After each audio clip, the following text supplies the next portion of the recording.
Between January and October of this year, the national median rent jumped by 16%.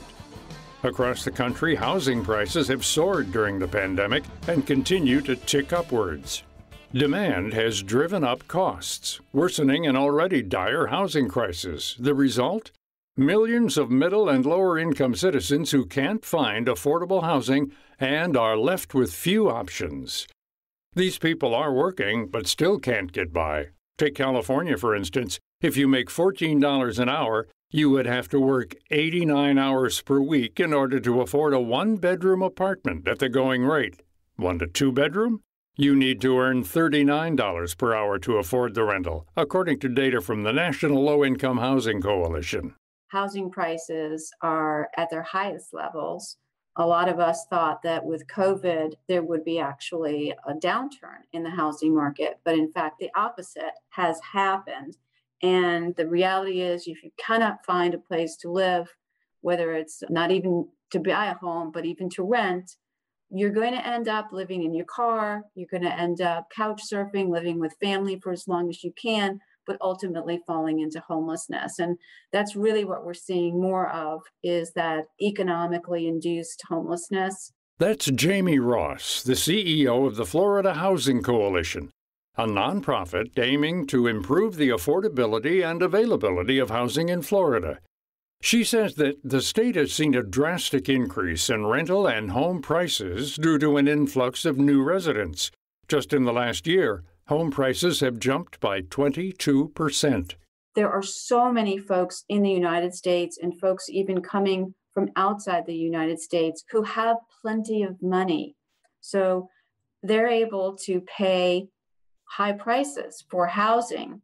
Well, the market is going to provide high-priced housing for people who are willing to pay high prices.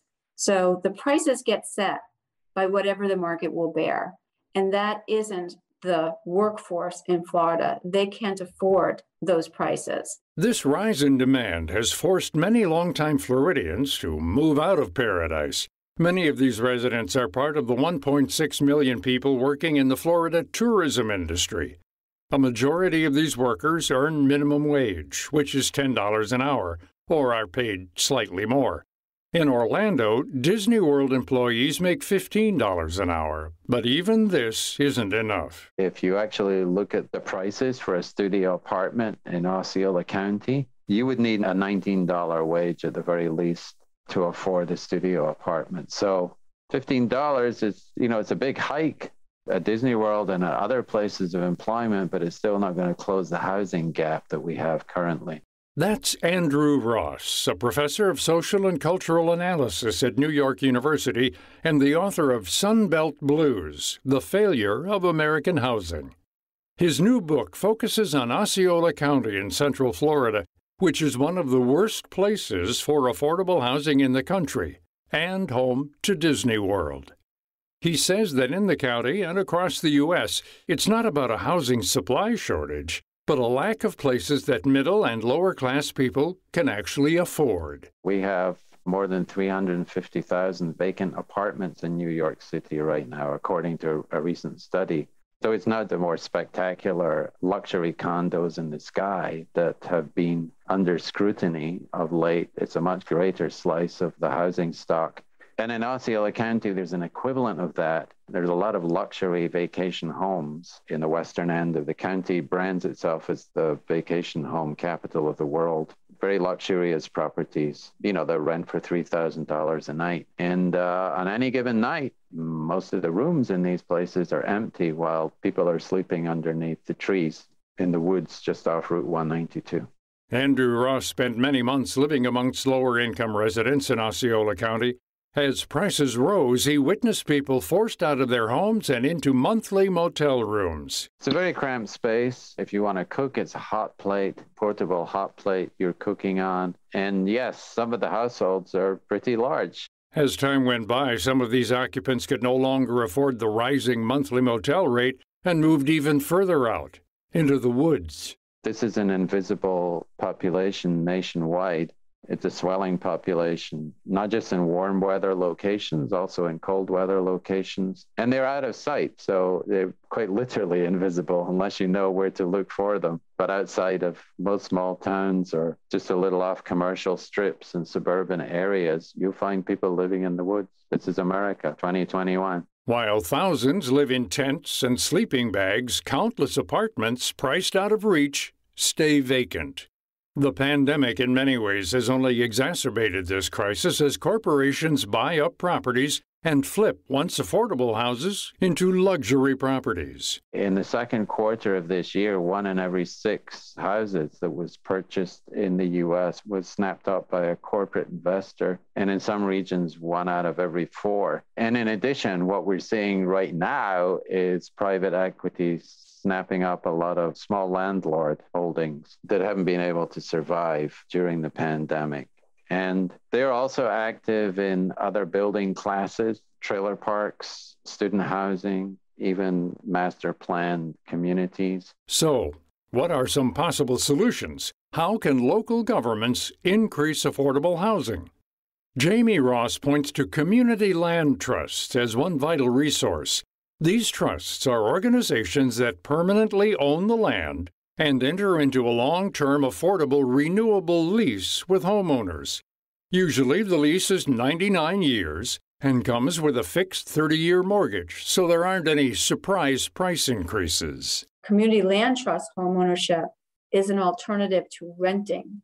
It's not an alternative to buying a home. If you can afford to buy a home, fee simple, great.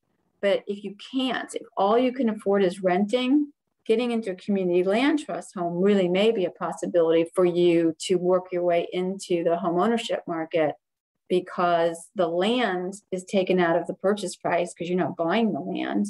And, a mission-based nonprofit is owning the land and creating an affordable home that remains affordable because there's a 99-year ground lease and a resale restriction. Jamie Ross says that these agreements allow people to find affordable housing, save their money, and can also get some money back if they choose to move out. In a CLT scenario, when you sell your house, you may get 25% of the increase in the value. Once a person or family leaves, another seeking affordable housing moves in. It's a permanent, fixed resource since the community trust forever owns the land.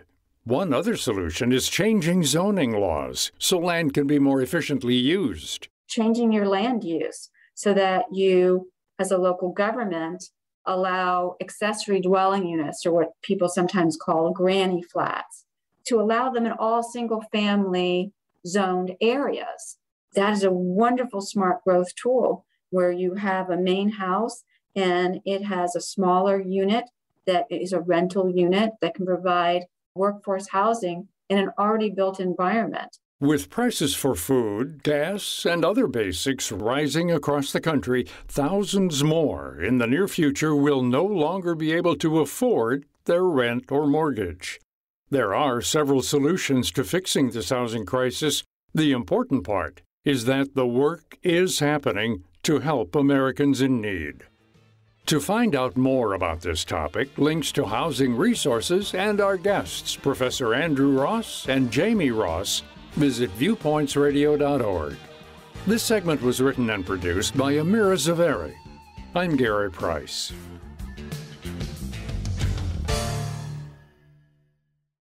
Coming up on Viewpoints. You don't have a mirror and you don't have face-to-face contact with other human beings, and so you forget how to even make normal facial expressions. The life-changing consequences of living in solitary confinement. Then, for some people, it's Peanuts. For a different generation, it might be Calvin and Hobbes or The Far Side. For a different generation, it was Blondie or Steve Canyon or Terry and the Pirates. The rich history of American comics. I'm Marty Peterson. And I'm Gary Price. These stories in depth on your public affairs magazine, Viewpoints.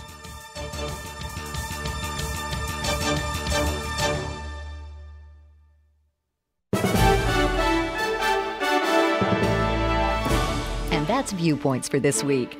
Follow us on Twitter, Facebook, and Instagram to learn more about upcoming shows and find a library of past programs on Apple Podcasts, Google Play, and Spotify. Plus, you'll always find previous segments and more information about our guests at viewpointsradio.org. Join us again next week for another edition of Viewpoints.